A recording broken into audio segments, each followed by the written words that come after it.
everybody. Hi, everybody. Welcome to the OOIDA Facebook Live.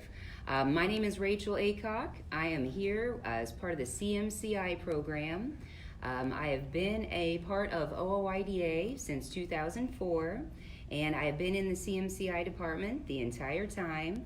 And today, I'm here to talk to you about the Clearinghouse, the FMCSA Clearinghouse.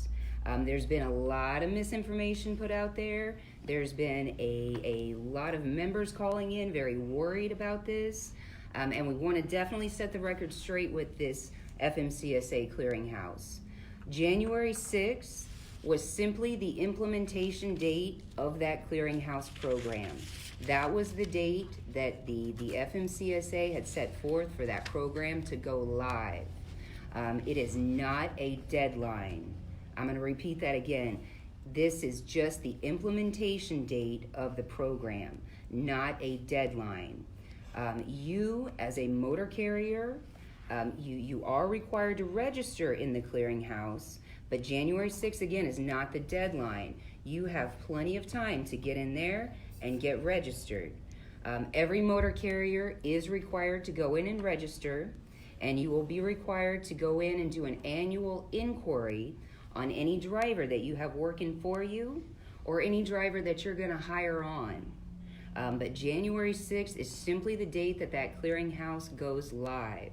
Everybody's going to have plenty of time to get in there and get registered before you have to do that first annual inquiry.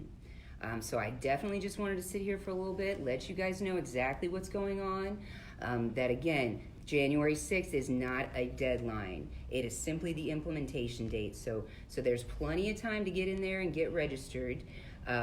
Unfortunately, as of today, that website is having issues. There are some bugs and some kinks that do need to be worked out, and the FMCSA has put forth a statement. FMCSA is working to correct ongoing connectivity issues with drug and alcohol clearing website. While many users have been able to access the database correctly, the agency is aware that other users are experiencing difficulties with the website.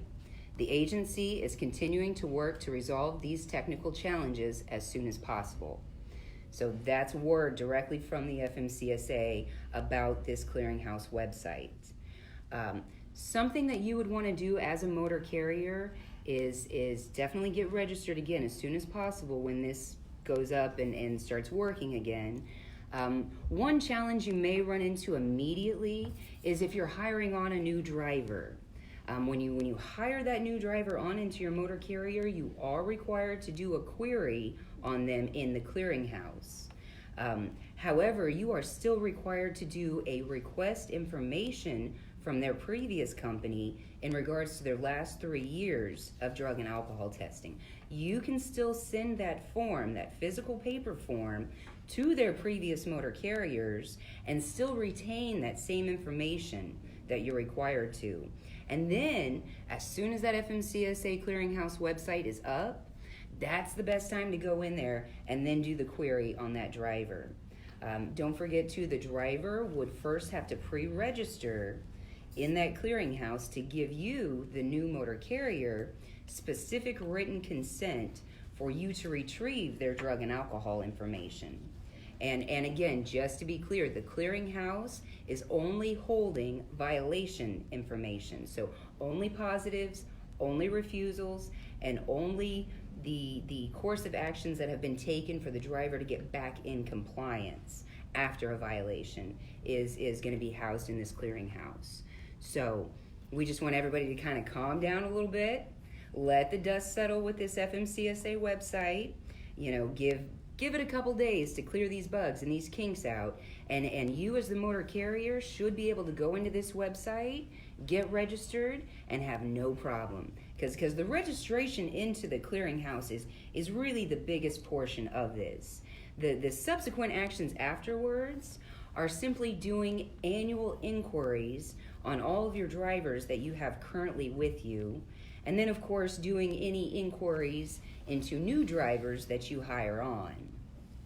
We have a question from Facebook earlier today, is the FMCSA going to grant an extension to those who cannot get into their account via the website?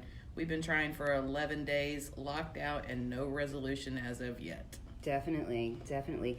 Well, the FMCSA is not going to put out an extension to this because there's technically no deadline.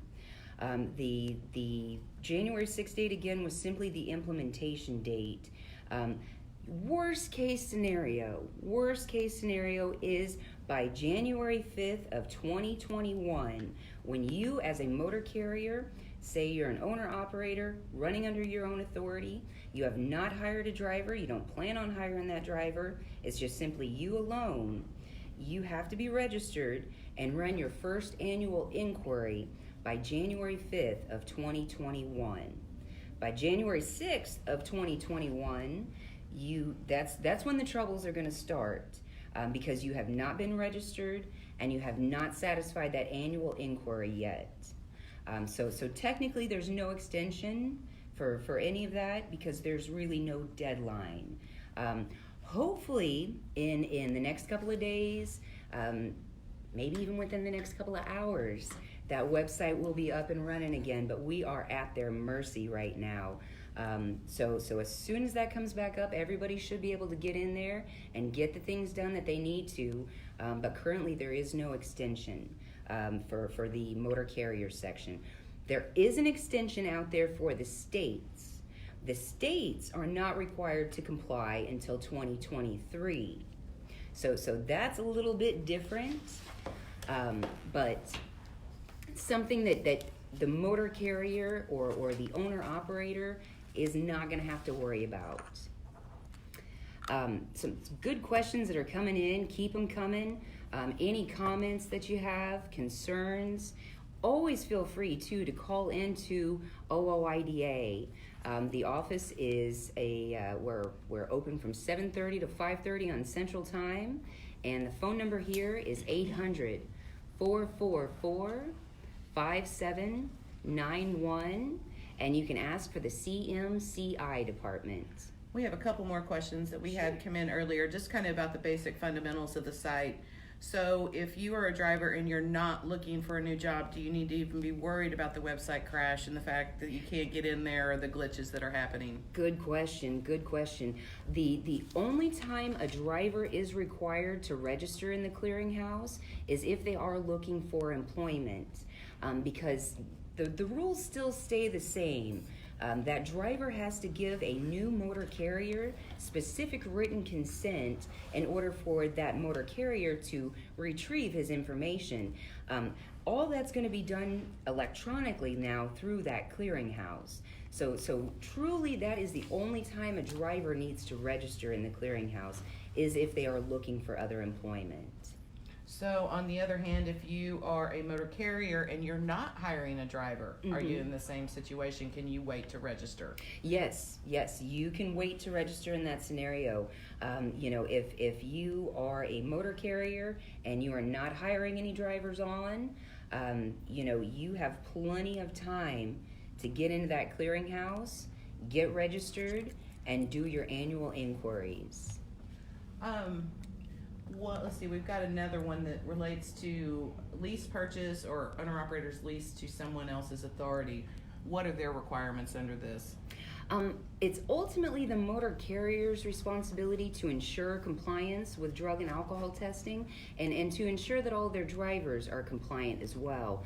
I do know there have been motor carriers with multiple drivers, and they are requesting their drivers to go on and get registered. It's not a violation, it's not anything bad, it's just that specific motor carrier's requirements. So they can definitely have them do that. It's a little unnecessary, but you always want to follow exactly what your motor carrier requests you to do. So definitely get with them. Make sure you've got a good definition of exactly what you're supposed to do. But in actuality, only the motor carrier needs to register in that clearinghouse. All right, we got another question from the live chat. How do we do this on our own, and do we have to have a third-party drug and alcohol testing program? Definitely. Well, a CTPA, or a consortium third-party administrator, is separate from this clearinghouse. Basically, on the drug and alcohol requirements, anyone with an active CDO and the truck they drive is 26,001 pounds, either loaded or unloaded, or if you're placarded hazmat, you're required to be in some kind of a random drug and alcohol pool. Now, when you go into the clearinghouse and register, it is definitely something you can do on your own. You don't have to go through a service agent or have somebody help you do this. It's something you can definitely do on your own. But in the clearinghouse registration portion, you will have to designate a third-party administrator or a consortium. Basically, your random program is going to have their information in there, and you designate a consortium. That consortium then will get an email, and it'll either say approve or decline, and depending if you're active with their program, they'll accept you. If you're not, they'll decline you. And then your registration is technically completed once you've gotten that, okay from your current consortium. But yeah, you can definitely go in and do these, this registration on your own in that clearinghouse. Just kind of give them a brief update on what the consortium here at OOIDA does for the members of the association who are enrolled in it. Definitely. We are a benefit program for only OOIDA members. We've got about 14,000 members in our pool. We have recently been told that we have gone up to a 50% draw, which is fine. It doesn't really change anything externally. That's just something for us to handle. CMCI, we've got over 10,000 facilities all over the U.S. that we deal with, and depending on how your motor carrier's set up, how many drivers you've got, we can find a good way to get you into the program, and just being active and eligible to be selected for randoms is ultimately what keeps everybody in compliance. And one of the things that I know CMCI kind of likes to pop our collar about is the annual due that you pay our program actually goes and takes care of any random drug or alcohol test that driver could be selected for within a year. So there's no additional charge for any random test that you're selected for. And we are a biannual program. So we pull our randoms twice a year. And when you get with a larger pool, the larger pool you have, the less likely you're going to be selected multiple times. So that's another really good thing about being part of a big group like CMCI. And, especially CMCI being a part of OOIDA, it's a great association to be with. And we are a benefit program for only OOIDA members. I just want to thank you guys so much for being with us today and sending in your questions. If I didn't cover anything or you've got more, please give us a shout. The number here at OOIDA is 800-444-5791, and then just ask for the CMCI department. Awesome, guys. Thank you so much for being here. Give us a shout if you need anything else. Thank you so much.